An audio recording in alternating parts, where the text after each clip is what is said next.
recuerdo a mi madre cuando jugaba conmigo, me agarraba de la mano, me paseaba por el pueblo, les decía a sus amigas: este es mi hijo querido, madre, yo te extraño mucho. Madre, yo nunca te olvido.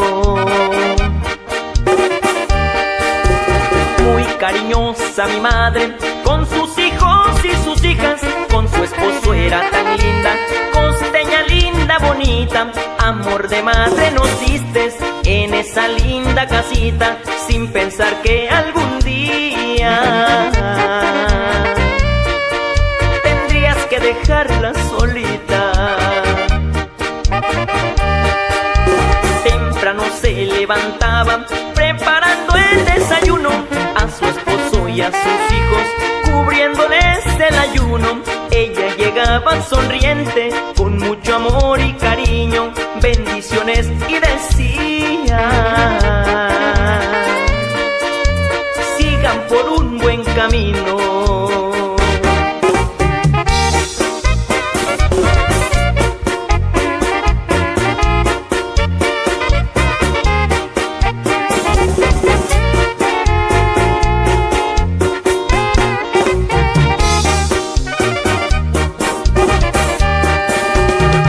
Te bendiga mi madre, te tengo en mis oraciones.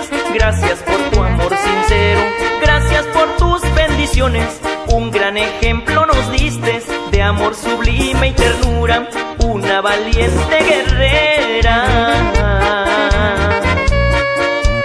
Linda, cabal, hermosura.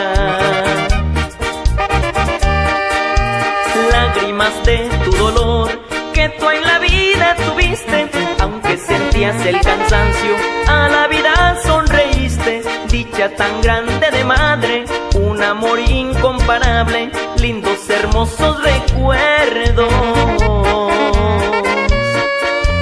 de una mujer responsable. Escúchenme este consejo: